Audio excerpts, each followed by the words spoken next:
Greetings and salutations. Unfortunately for you, I'm back with another video. So, this question that came up in a Facebook group, and by the way, my youngest daughter's behind me. She's playing around, so you're probably going to hear some noise in the background, just as a heads up. So, anyways, um, question came up in a Facebook group on like tracking time, like what's an easy way to track the time. Um, in and out of combat, like how do you know like how much time has passed and this that? Because when it comes to combat, it's kind of easy, it like because one round is typically a minute. So, and this kind of answers the question too of like some of the people that play with me over Discord on what that flicking noise was anytime we ran the game, and it was me that was running it.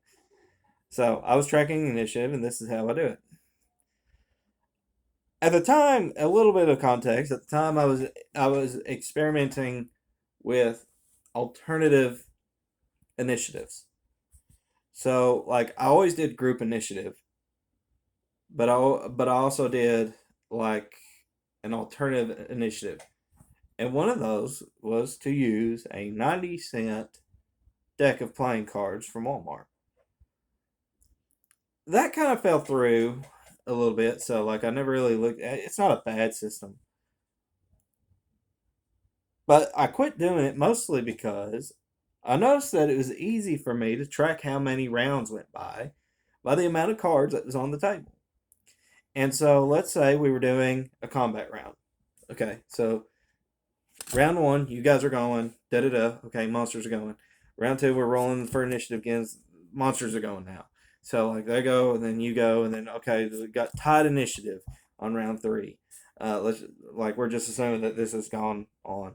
Usually, combat has ended between rounds one and three, so 3 minutes have gone by. Okay, so we know 3 minutes has gone by. I'll write that down. Okay, now we're exploring the dungeon.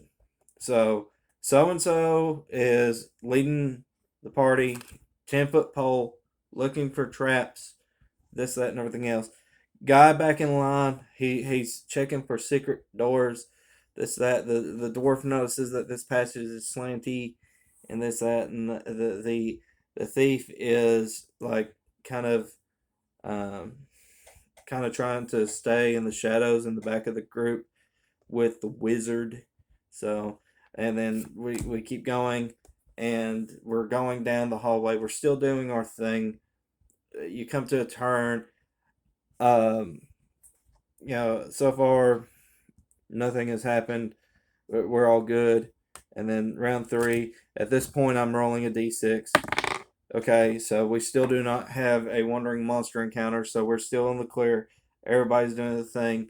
Okay, has so and so noticed the secret door? He has not. Uh, he is actively searching for it. It didn't really make a difference on that die roll. Kind of cocked. Does the guy rolling with the 10-foot pole notice anything? Yeah, he does. He notices the pressure plate there. Um, can the thief deal with it? The thief does deal with it. So there we go. Um, and now we're on to our next round, and we're back to the beginning. And so we know from that roughly 40 minutes have passed.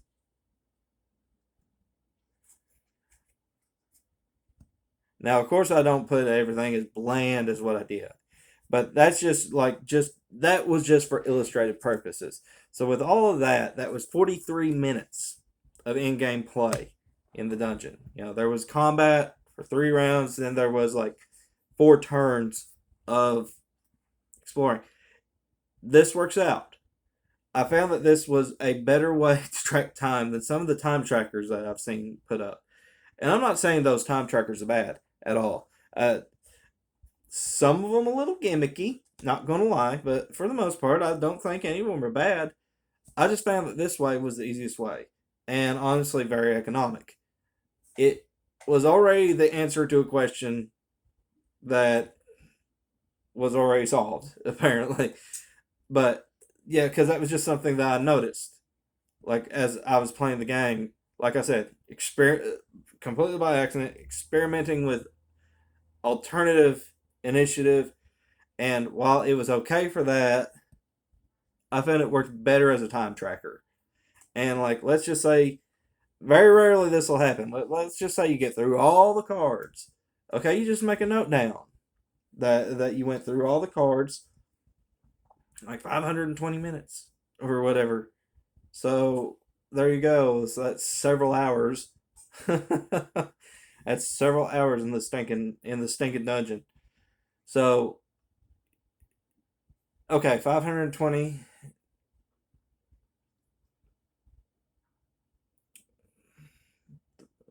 So 52 divided by 6. Let me a little bit of math. So we have not quite 10 hours. Just shy of just shy of 9 hours. So that's like roughly 8 hours in the dungeon. So if they went at like noon, it'd be like 8 o'clock in the evening when they came back out, right? So just roughly, So there you go. It's an easy way. Like, oh wow, time definitely went by differently down there than it does up here. The rest of the world is laying down for sleep. In fact, they're probably getting a little hungry. They're probably getting a little thirsty. They're probably getting a little tired themselves. They probably need to get some sleep. So there you go. I mean, very short video, but I feel like when you're talking about something like this is all that needs to be said.